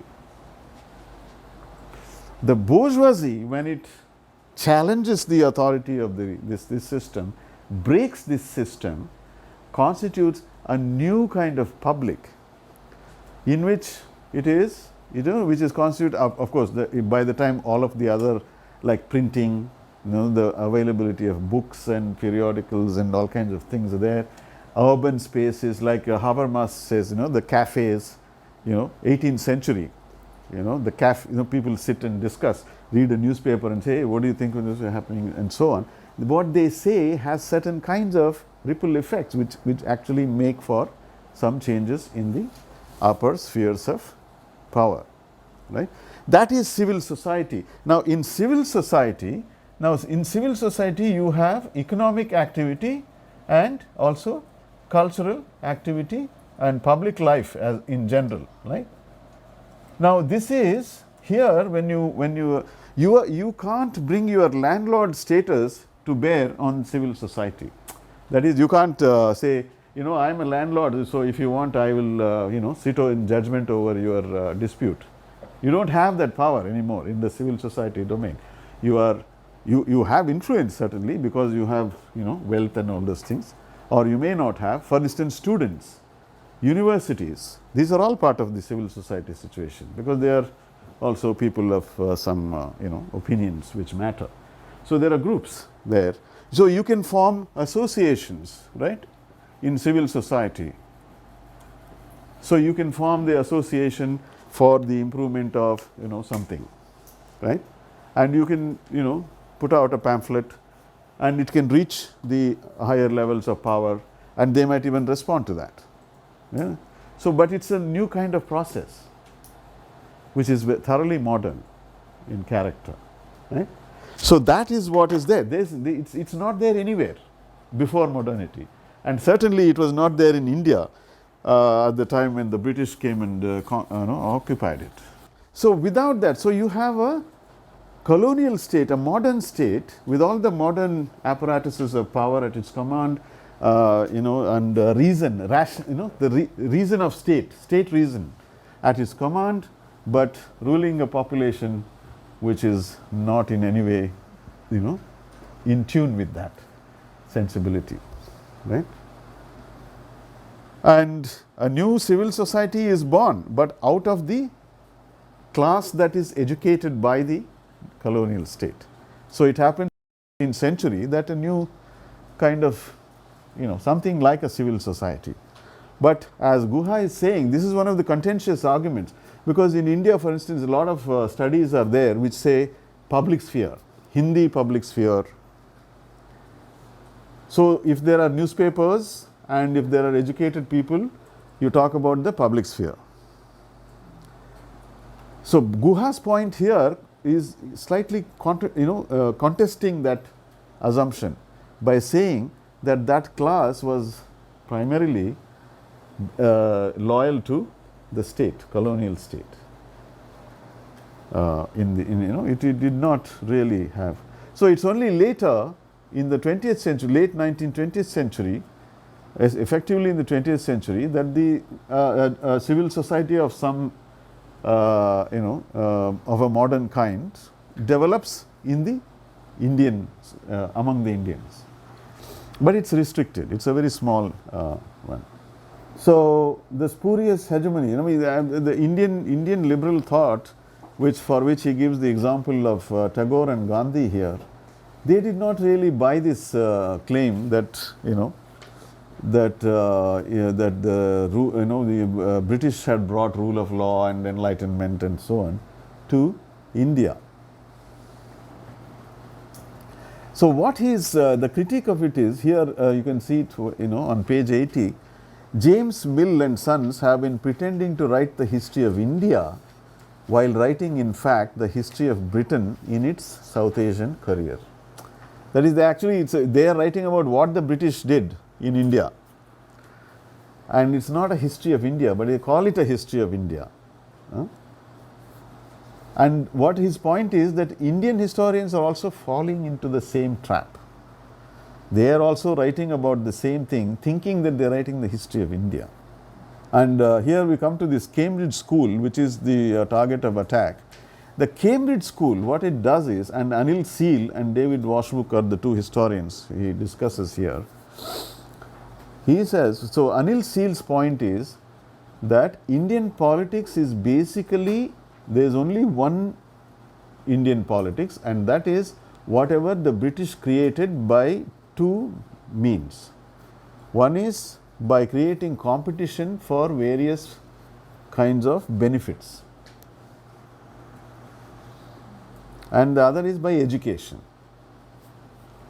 So they created the conditions and politics followed. And then, for instance, they, if you say, supposing the peasants rebel in some part of India, but they are not educated and they are not competing, right? How come they are rebelling? They say, the Cambridge historian says, that's not politics. That is just natural, spontaneous sort of disruption. It has nothing political about it. That's the crucial thing. So they want to restrict the meaning of politics to those activities undertaken by people who were once educated by the British, who became, drawn into the British system and then dissented and then started a Congress party and then went ahead to demand freedom. So in other words, Indian politics is entirely a creation of British rule. So Guha's point is that those things, those rebellions, that peasant rebellion there, the tribal revolt here, the people who talked about caste, fought with each other about caste in some other place, that's also politics. If you're talking about India, it's Indian politics. You see how the question of what is Indian is, becomes, supposing you are arguing with, in some part of Tamil, in this part, the upper caste, lower caste communities of a region, there is a war between them, right? There's a fight. This is politics. I mean, of course, here the British are not directly involved here, but this is happening in India in the time of British rule. But this is not India in the Cambridge history's thing. It is just something that they are fighting. You see, the politics is how restrictive the definition of politics is, because what is Ranajit Guha's point? The point is that only through the British rule are they seeing India. For them, India is that which has been constituted through this relation, and so the only politics is that which is between the British and the Indians, right? But there are power relations everywhere. Caste is a power relation. Tenancy and landlords is a power relation. In one zamindari or in one princely state, somewhere there is a fight between the tenants and landlords. The tenants go and burn the landlord's house. That's a political confrontation, which then calls for incites retaliatory action. That is politics, but this is not politics for this. It has already eliminated all of those things, and they made them into primal, spontaneous, like animals or some low level passions sort of simply erupting, without having politics. The other argument they make about it is, the reason why it's not politics is because it is always about interests, not about ideas. That is, Congress party is fighting for an idea, freedom, right? But he's saying those other kinds of things, they are only for interests. That is, they want some, they feel unhappy with the tenancy relation, they fight. Or they feel that the forest is being encroached by some other people, the tribals will fight, and so on. So it's always about interests. Lower castes want something, they fight. It's not ideas. But Ranajit Guha again shows how, in order to fight for these interests, they create solidarities based on religion, for instance. Religion is an idea. Why would people from one region establish relations with the people of another region based on religious solidarity in order to fight something? How would it be possible if there were no idea? Right? Only an idea. So the religion, the question of caste, intercaste, so we are the same, I am a lower caste in this region, you are a lower caste in that region, we are getting together. For what? The interest is there, but what is the basis of this equation? because you say, caste is the question. It's an ideational sort of critique of caste that enables that solidarity, right? So in many ways, so this is a very meticulous critique of the assumptions and the omissions and commissions of British historiography and of course Indian historiography. All kinds of distortions, all kinds of bad thinking, all kinds of interested thinking which is going into these history writing.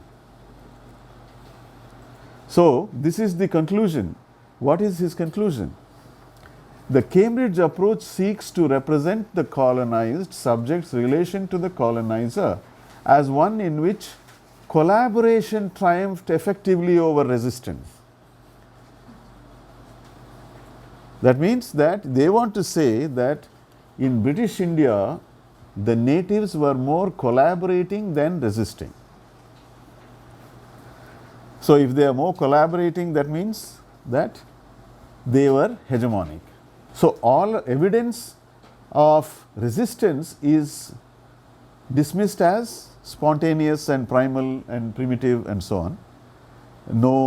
It has no idea behind it and so on. And collaboration is treated as the primary dominant thing. Now, collaboration is also, as we said, if you take elections as a thing, who are the people? How many people?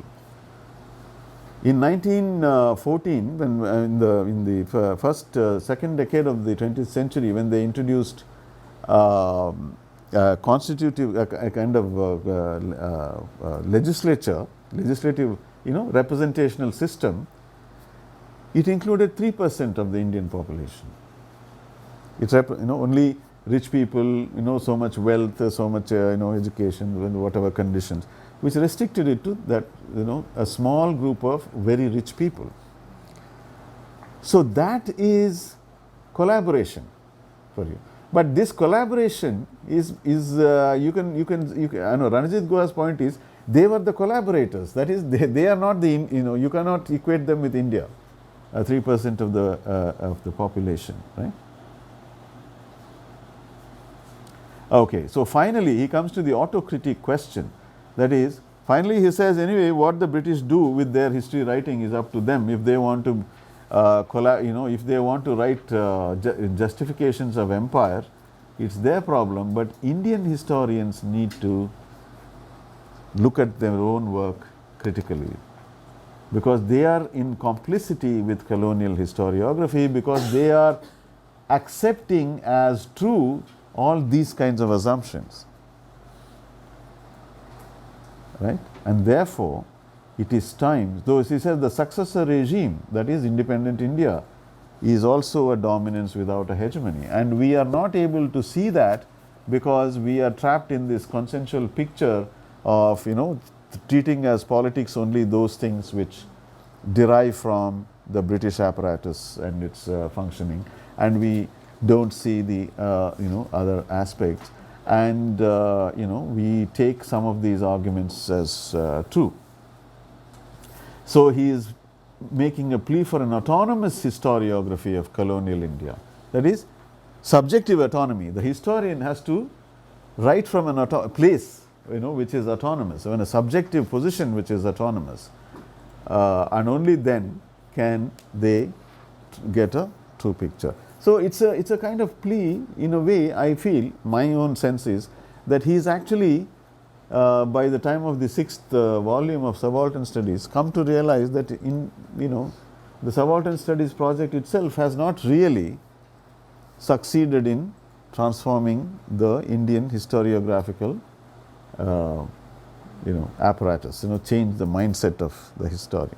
He wants to press the point again to say that, see, what he is doing is, there was a piece which was written about this essay which claims that he is making an indigenist claim, that you have to be Indian, you write from an Indian point of view. This is not at all the case. He is not saying, he is not a nativist. He is not saying Indian cultural, uniqueness is what we want to assert here at all. In fact, he is arguing from a position of which is as critical of Indian culture and history and so on as it is about the British. What he is saying is we should detach ourselves from these attachments of writing from an Indian point of view or something like that, and write from a critical distance. He makes a very concrete point saying you need to acquire distance from these kinds of from your own milieu in order to be able to write properly. And he is not arguing for an indigenist or nativist kind of position at all here. As I said, I think there is also a sense of frustration here that the project didn't take off in the way he wanted it to. So please comment on your own comments on the text. So I understood well the argument of the successor regime is still a dominance. Actually, it's still the British state form, but like if I understand the dominance without hegemony in the colonial. After it's like it must be also refined, because maybe it's a dominance without hegemony, but it's not in the same form. I mean, there is probably coercion also, but probably the other part, the persuasion, is much stronger actually. I don't know. Yeah. No, so this is you see, this is just it's a very long essay, 100 pages. About the colonial state. Yeah, and out of 100 pages, this autocritique is just 4 pages. And what he is doing basically is providing the basis for undertaking this history. An Indian history, first of all, which is actually about India and all the different things that happened here, as opposed to just this one colonial relation, right? And as far as the dominance without hegemony of the independent state is concerned, he doesn't say anything. Partly because it's a contemporary, it's not historical also. But also, I mean, in a way, I agree, with the thing, whatever you're expressing, in the sense, you need to follow it up with you should do it, Because for me, like when you speak about the universal tendency of capitalism, yeah. So I understand that there are some like colonial is the first strong barrier to this movement of industrialization, but in a way, the nationalization and creation of a state nation in India, it's actually what enabled the universalist movement of capitalism to go even further. Like, I mean, in a way, it works. It goes further because it goes away with the problem of colonial, or it tried to go away with the colonial. Yeah, but he is still saying that it's not, right? Because if he is still saying it's a dominance without hegemony. So I mean the disappointment factor is that he doesn't elaborate that idea. But if you ask me, I think there is some truth to that idea. Yeah, but it's like, to me it's more about understanding the situation of India now. Yeah. Because India is in a complete capitalist, completely integrated in the capitalism. Yeah. So no, but that's the thing, you see, India was integrated into capitalism even in British times, but under specific circumstances. Yeah, this I understood perfectly. Yeah. What then? So here is India in this contemporary free, in a free state, right? Freedom is, British rules, British have left, you have the thing. But the colonial state continues to exist in a, all the laws are the same and all the, military sort of structures are the same.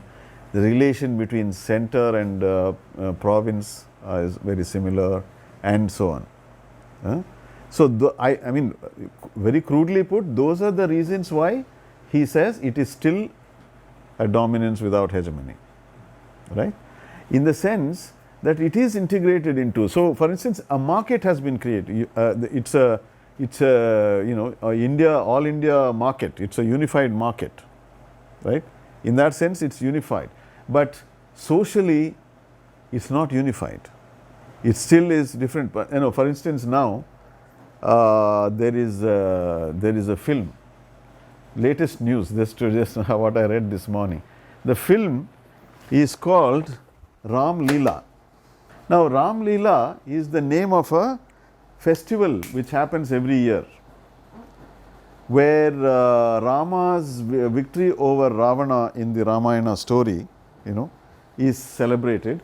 And Ravana, this Rakshasa, this monster, well, he is a bad man, his effigy is burnt. And it's a big spectacle in the North India. Every, thousands, lakhs, millions of people, celebrate it. But in this film, this director is basically using that idea. But the reason the film has this title is because it has two characters. One is called Ram and one is called Leela. Their love story between them. Right? Somebody went to court in one province of Madhya Pradesh saying this title violates, it hurts my sentiments, therefore it should not be used. So the High Court in Madhya Pradesh, this is a state province, Madhya Pradesh, said or gave orders you should not use this. Now this will not happen in every state. You see, it's not. So there is a particular Hindu sort of party in power there. So it happens with that, right? So what I'm saying, this is just an example of that different sectors of the population have remained within their particular social context, which durable. So I mean, we just talked about civil society. The constitution of a nationwide civil society has not actually happened, because that civil society is governed by principles of freedom of expression and all of these things which come with that package, right? The liberties of which are associated with modern political modernity.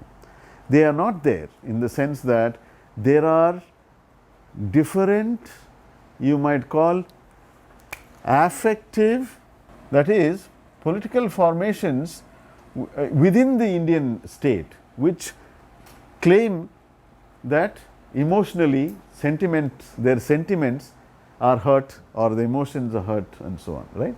That means that the state is a court of appeal.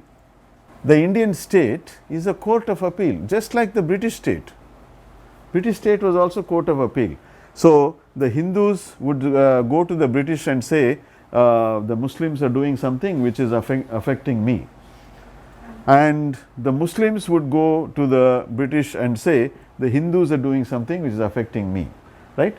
The one upper caste person would go and say this lower caste is eating beef, it's affecting me. Or the lower caste would say these upper castes are making film in which they are denigrating me. So they go. So everybody goes to the British authority and complains about the other person, the other community, right? That means it is extraneous to this society. It's neutral, right? It's a kind of peculiar kind of thing where everybody is locked up in their own community status. So that means that civil society cannot form under such conditions. Can't have. Civil society is that in which these kinds of differences are suppressed, right? They become relegated to your private life.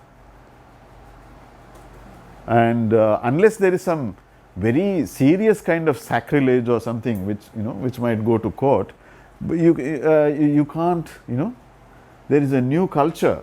The civil society means something new, something which is concrete, which has its own character and which reduces these things to a less important position, isn't it?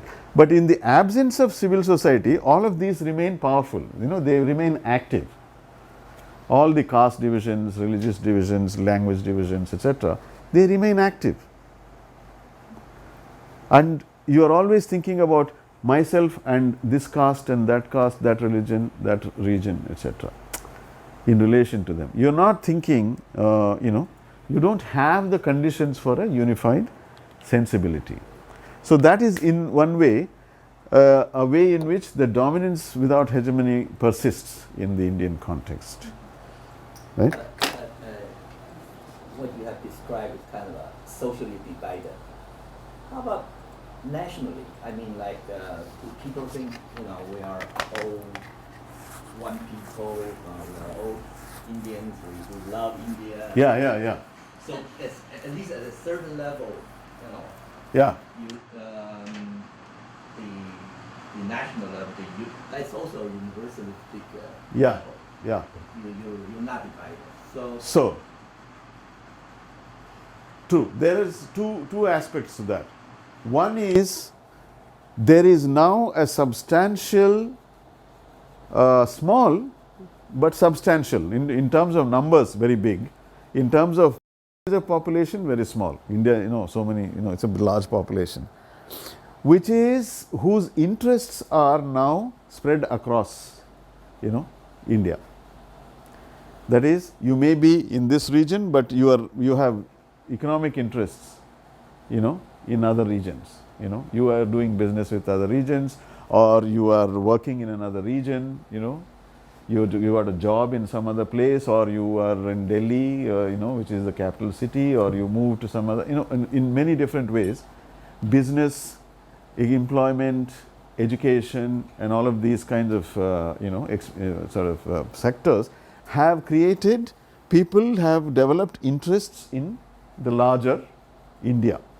There is a class, you can say. It's a small, but it's powerful, it's economically powerful. That class certainly has this, solidarity, the India consciousness that is there in that particular class. But that class is also subject to the constant problem of feeling that if they move there, they are not quite treated the same way. That those people will see them as outsiders. That is also there. So it creates and at the same time undermines also. So it leaves you in a sense of, only some people can stably occupy that position. Others are there, but they, their daily experiences don't, nourish that feeling. They tend to, render it ambiguous. That is the other thing. That's one thing. The other thing is, in the domain of culture, primarily two things: cinema and cricket, right? And in some other things, there is national, three things I would say, religion. That is, in a restrictive way, because it involves anti-Muslim feeling, but religion, Hindu religion, has proved to be fairly strong in creating slightly bigger, solidarity.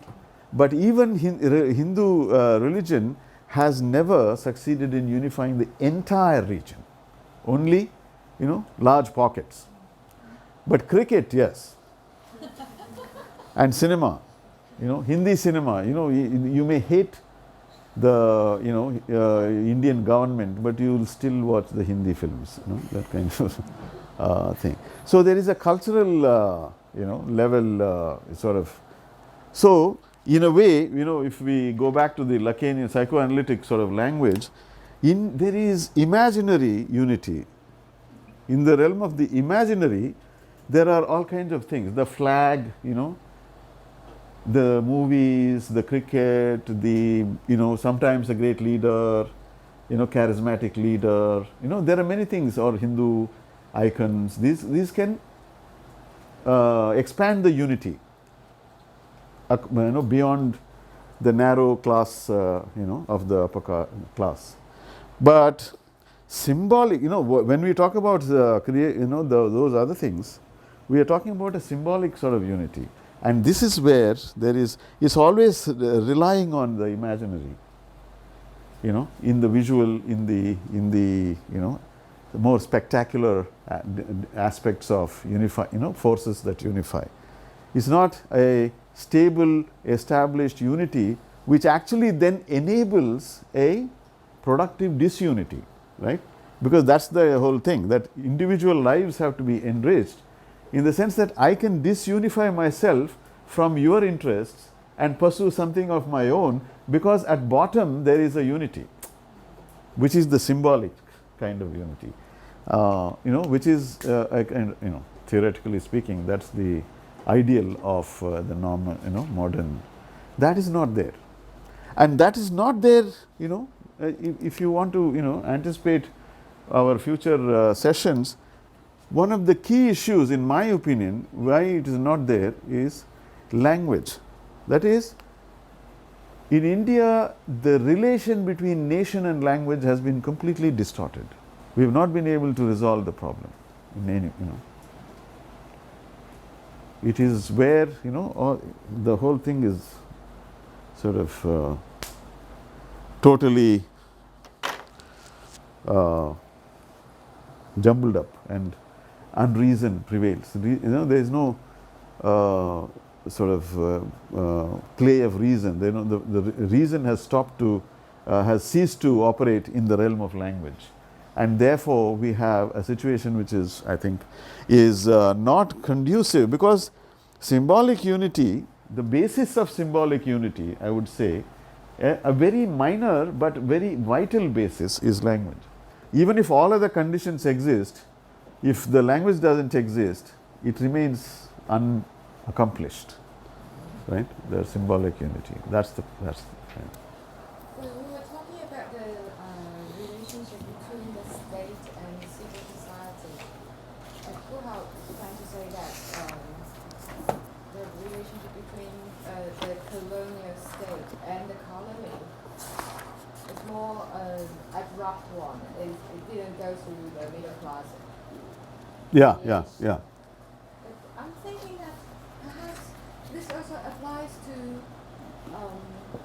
areas in, outside the West, including China and Japan. Because the process of westernization and modernization were also a very imposing and, so to some extent, brutal one.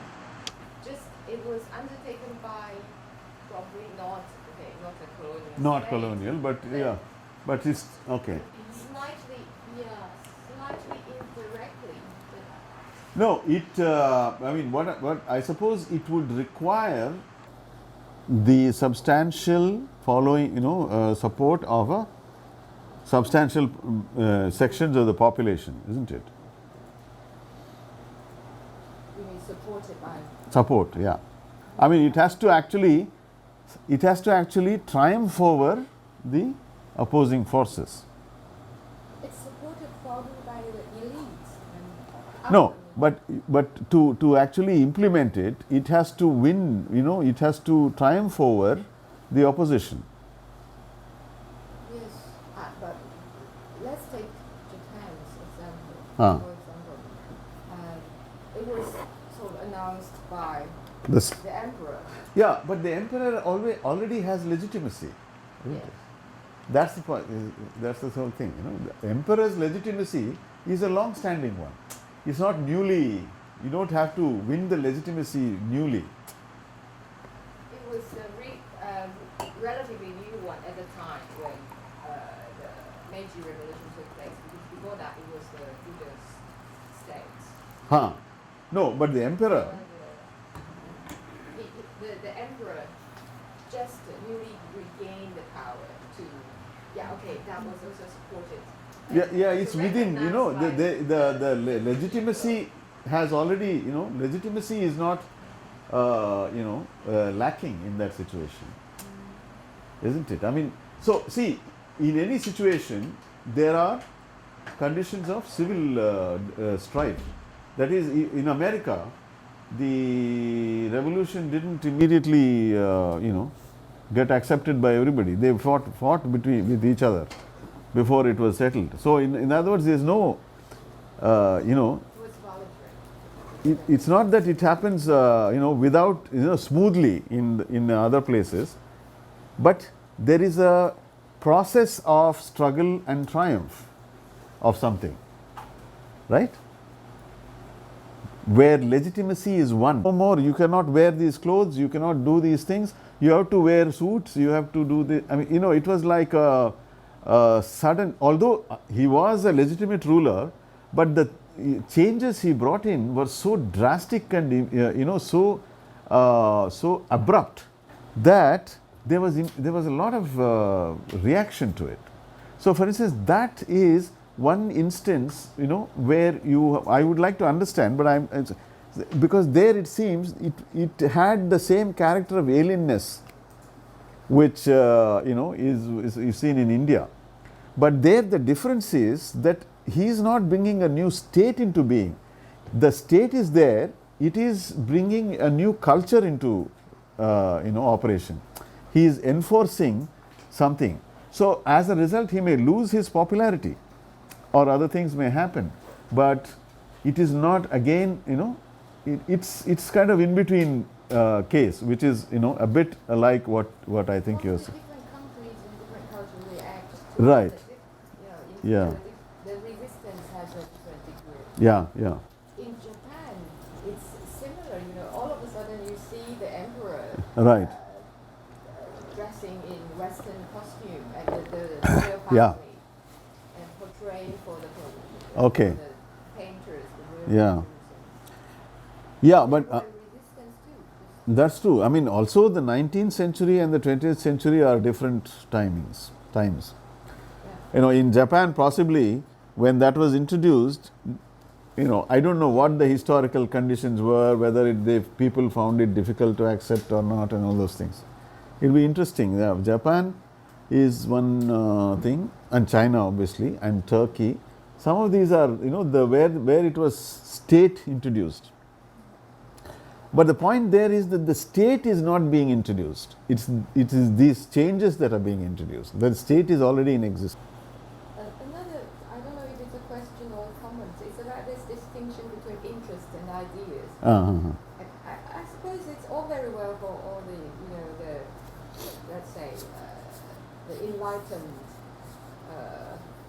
class or the Europeans to say, you people don't have ideas, you only have interest. But in reality, what he's trying to say is that you don't know how to disguise your interest with Right, you know, yeah. Right, yeah. terms and theories. Yeah. That, I mean, yeah, finally that's true. Interests, you know, expressed in the form of ideas, right? Yeah.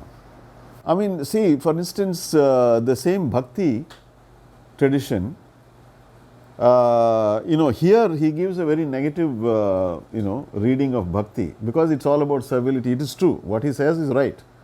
But bhakti's historical context is actually something different, where bhakti, you know, bhakti generates a lot of poets. There are a lot of poets who come out of bhakti. You know, they write these devotional songs and, you know, and all of these kinds of things, poetry and songs and so on. But bhakti is historically a protest movement.